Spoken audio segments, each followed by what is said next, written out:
EAA Chapter 166 in Hartford, Connecticut. You know, the chapter is really fortunate to have a good working and resourceful relationship with New England Air Museum. And if you haven't been to the museum, it's in north central Connecticut on the Brelli International Airport boundary. That's Windsor Locks, Connecticut. Now, walk the multiple hangars of meticulously restored airplanes in this museum. You really only get half the story. The other half of the story is about the volunteers, a pretty sizable crew of very talented folks that so nicely restore and preserve these old airplanes. And I was really fortunate to be able to get an inside look of how these airplanes are restored. Let's start at the restoration hangar with Bob Vozzola. This is the floor where we bring the aircraft in to either preserve or restore the aircraft, so when it gets to the floor of the museum, it'll look museum quality. People will see the item as it should be seen rather than just bits and pieces or hardcore. I am the guy that runs the shop, but I don't do much more than paperwork. The real heroes of this area are the volunteers themselves. About 3 days a week, we'll have volunteers come in and do the actual nuts and bolts repair, restoration, painting of the aircraft. Two days a week, it's heavily done. So all told, you'll see between 35 and 40 people on a Tuesday. You'll see about 25, 30 on a Thursday, and on Saturday there'll be a small crew that works within. I want to show you right now, as I said, we're in a hangar that's in back of the main 3 hangars of the New England Air Museum. It looks kind of empty now, but generally we have 2 to 3 aircraft back here in various stages of restoration or preservation. We are preparing right now to bring our second aircraft, the Tracer, which is a Navy aircraft that does an AWACS kind of surveillance role, into the aircraft hangar, so it can be sheet metal work done, all the small bits and pieces before it's ready for paint. As we look around here at the floor, I'd like to point out we have separate areas that do different things. In the corner is a small welding shop. Our welder will do everything from prepare parts for the aircraft themselves to prepare support equipment like stands for the tires and wheels and aircraft to go on. As we come from the welding shop, we have a great experienced welder. He used to work Pratt & Whitney. We move from the welding shop, and right next door to it is our engine shop. Right now you're seeing 3 engines in various states of repair. The first one is an Allison, which originally flew on Mustangs, P-39s, aircraft in World War II. So it was a real workhorse of World War II. Next to it is a small Piper powerhouse. It's a Continental motor that we're preparing for a loan for a local aircraft organization to show the museum's quality. And right next to it is, on the end, is just midway through on the Griffin engine. It was a Rolls-Royce built engine that came out the end of World War II. Very heavy workhouse, a lot of horsepower, had so much torque they had to have 2 propellers on it that worked in opposite directions, contra-rotating. And when we put this together between the Allison, another Rolls-Royce Merlin that's on the floor now, and the Griffin, we'll have the story of the engine development that went in World War II, that went from the Mustang as it flew, the Mustang as it became an iconic aircraft, and the Mustang that was used in the racer in the past. So this is the engine shop. As we're moving along to the other side, you see a big open space. This is what we're preparing for the Tracer. But on the other side of the hangar is the machine shop. Some of our machinery is as old as the historic aircraft themselves, but in skilled hands, it is something that allows us to really prepare the pieces, the replacements for what we need. So our machineries, from the Bridgeports to the lathes to the drill presses, are handled again by volunteers, but a small crew. We have been lucky here at the museum. Several of these have been donated by local aircraft and avionic industry, people like Pratt, people like Hamilton Standard, who in the past, right now, have moved on to do this. It's the end of the life for them, but these pieces of equipment are the lifeblood of what we have here in the New England Air Museum. In most cases, the majority of the aircraft will come together, but there are bits and pieces that have to be manufactured specifically. And we do that in a manner of ways. We usually get tech data with the aircraft that'll have some pieces, but it doesn't spell out everything we need. Here at the New England Air Museum, we restore our aircraft to a static condition, meaning they're not meant to fly. They're meant to tell the story of the aircraft and be a quality that people can look at and see in one piece. So if we have the tech data, we'll use that, but in cases we have to get our guys to take what they need, and the machine shops will take a drawing, some dimensions, and we'll go back and forth in iterations to get what is specifically needed for that aircraft, that piece, that part, or that piece of support equipment we need to show the aircraft. So the machine shop is a key piece of what we do here within the museum.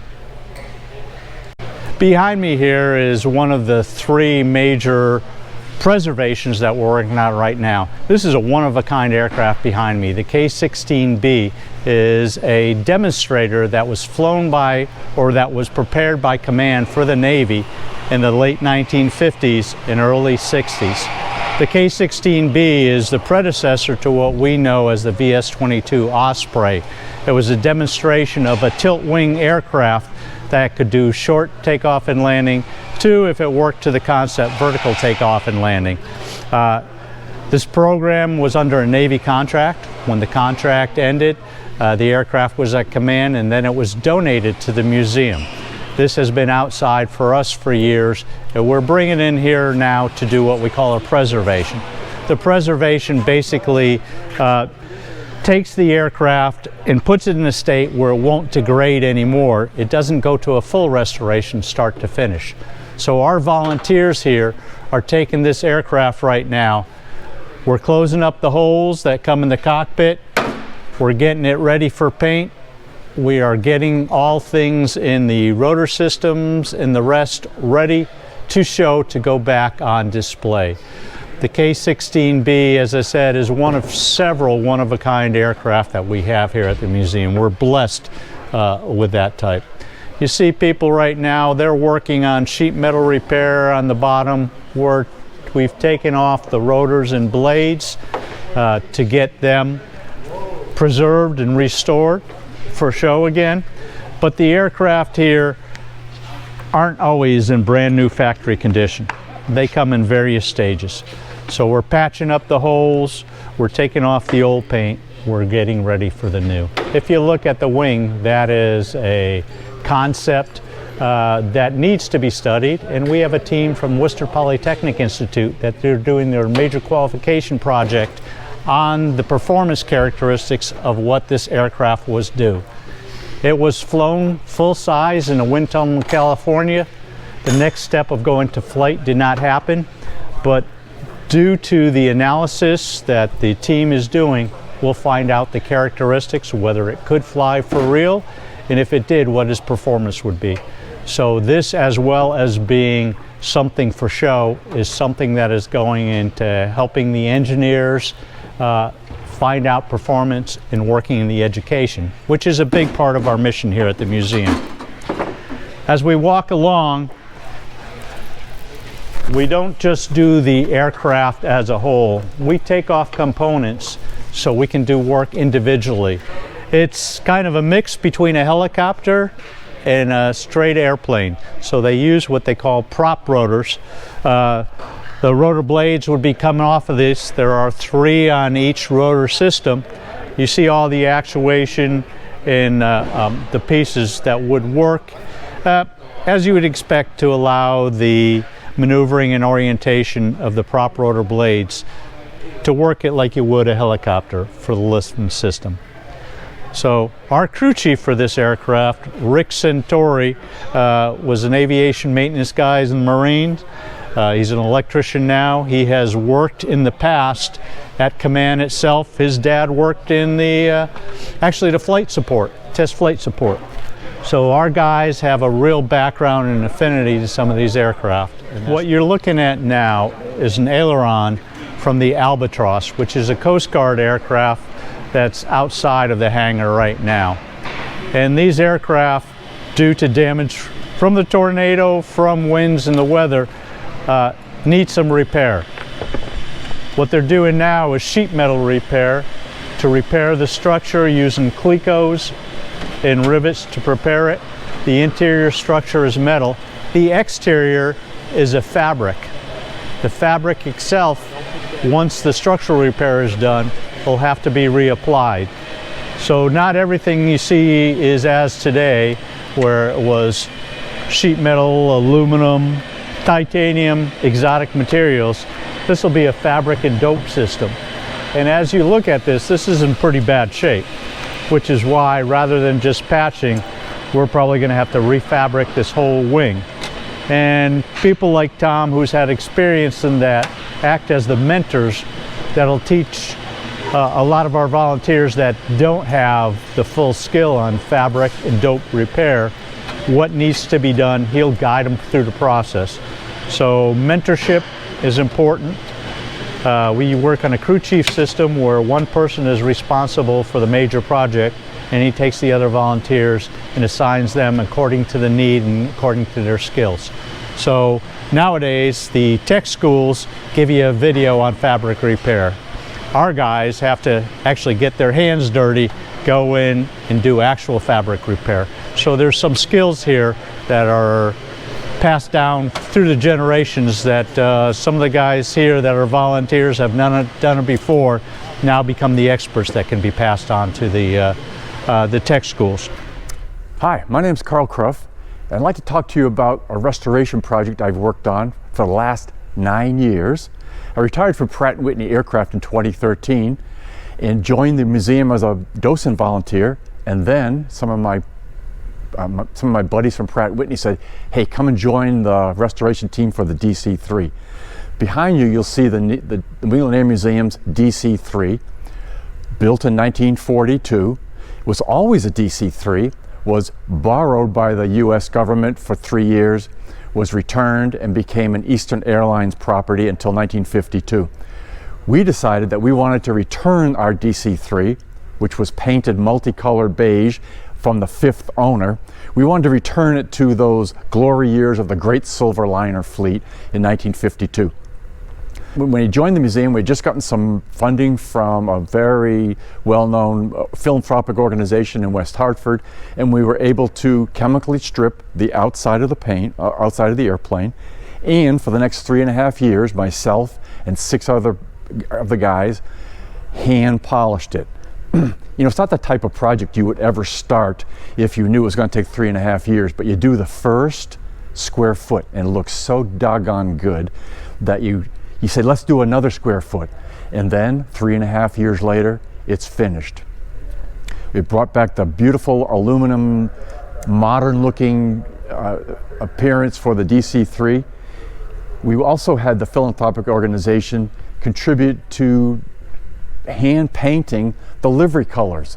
We didn't want to have plastic appliques. We wanted to have hand painted eagle logos from Eastern Airlines, and the aircraft really looks wonderful. Then we decided, against all odds, because we were metalworking guys, to begin to restore the interior, working with fabrics and carpets and things that we didn't have that much experience with, but that turned out to be actually the most fun part of the project. When the aircraft first flew into Bradley, 1992, which is when the museum purchased it, it had 28 seats. The seats were not very new looking, they were cramped, and so we decided to return the aircraft to the condition it would have seen right out of the Douglas plant in 1942, which would have been 21 seats. So we had to split 7 double seats and custom make these single seats, but we're very pleased at the effort because now we have school groups and private events being able to sit in our DC-3 and enjoy the great silver fleet. The Brelli was built ended its life as a prototype. It came here to the museum after a hard landing in a field in Maryland, stayed there for years, and it was donated. Actually, it was sold for the price of $1 to the museum in a state from being outside for years of abuse. This is a 7.5-year restoration project done by the volunteers here at the museum to put it back together as it was in the glory days when it was flying around the country. This is comparable to the end of the time of the DC-3 across, but there's great differences between the two. This is a lifting body as opposed to a normal airliner, in which 30 to 40% of the lift of this aircraft came from the fuselage, the body you see, which is wing-shaped. It was very degraded.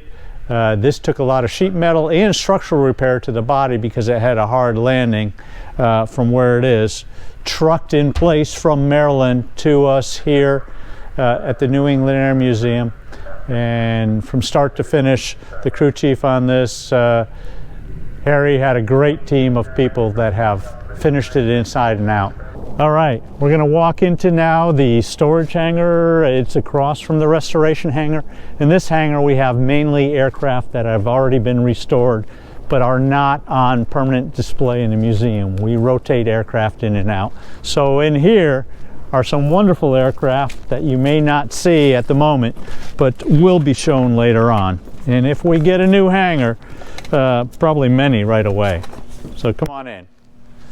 What you see now, it's packed a little tighter than you'd see if you get a chance to come in the summer. We're in the winter pack mode where we take the aircraft, as many as possible, from outside and put them inside. The A4 Skyhawk was flown off carriers. A4 is also the type of aircraft that Senator John McCain was flying when he was in the Vietnam War. So the A4 was in service. That's been replaced by the F-18. In addition, as you look around at bits and pieces of other aircraft, the float from the VS-44, which is in the museum, and the large white wing you see behind there is the second wing of the Brelli. We didn't put it on so we could get other aircraft in the civilian hangar of the museum. And as you pan around, besides just our equipment, there's an old engine there. The Union engine is actually over 100 years old, and we use that engine as a runner. On some special events, some of our volunteers will still start up the engine and run it for a while, so you can hear the nice sputtering and sound of an engine from 1918. So again, over 100 years ago, and volunteers still keep it up and running. Another highly popular aircraft here is the F-14, which is another Navy aircraft, flew off of carriers as an air superiority fighter, but right behind it is something that maybe people recognize in the yellow. In the yellow, as you pan around, is the JB-2 Loon. That was used as a target and as a drone by the U.S. Air Force, but it was made by captured parts and actually from the design from World War II that the Germans used. It was called a buzz bomb because of the sound of its engine on the back. Behind it is the F-4, which was flown by the U.S. Air Force and many Allied services, well known in the Vietnam service, has been repainted to Vietnam colors by a team of highly experienced volunteers here at the New England Air Museum from the colors it came in. There's a red star on the side if that was in the shot. As a result, this had a MiG kill during its service during the Vietnam War. So several of our aircraft are actual veterans of different wars. So this is the engine that flew with an observation balloon during World War I by the French. If you look at it, it looks kind of like an airplane cockpit because there's a seat and what looks like a steering wheel. The reason that's there is because if you had engine trouble in flight, the French airmen would go out, get in the seat, try to repair the engine while in flight. So a concept going back quite a ways. The unique aspect about this was actually on a dump being ready to go to scrap when they went to Goodyear for the blimp K-car that's within the museum. The team that went out to get the K-car saw this and asked if they could get this for the museum. They were told they could for the scrap value of a couple $100 that it would take, that they were going to get for it. The Nixon was flown starting airmail service for Colonial Airlines at the time by local here in Connecticut. They went on in the future, the airlines, to sell us mail routes, and that they became some of the commercial routes that you hear in the future were passed on by folks like American or Eastern. So we have the Bell 47 and the Hiller that both flew in the 1950s. The Bell 47 in front of you is probably best known from the TV show MASH. It flew and was used for medical evacuation for troops during the Korean War. All right, these two aircraft currently in storage have been on the floor several times in the past. These are Korean War vintage aircraft. Behind me is a Soviet designed, Chinese built, and Korean War vintage MiG-15 fighter aircraft. So the MiG-15 flew during the Korean War, and to the back we also have an F-86 Sabre, and the MiG-15 and F-86 flew on opposite sides during the war. The F-86 was the highly capable aircraft that the American and Allied services flew. These two jet aircraft, these two types of jet aircraft were the first jet-on-jet dogfight and kill during wartime period. What we're looking at now behind me is a TV-2. This is a 1950s vintage trainer. If you're an Air Force guy, it's a T-33. The Navy designation was a TV-2. It's a two-seat trainer that was based on the F-80 Shooting Star.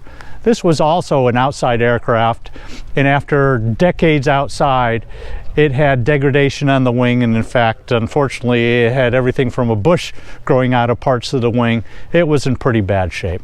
Although we clean them every couple of years, it still takes a toll on the outside.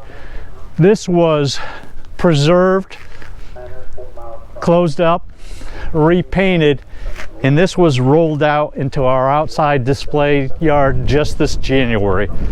So this is one of our newest preservation efforts.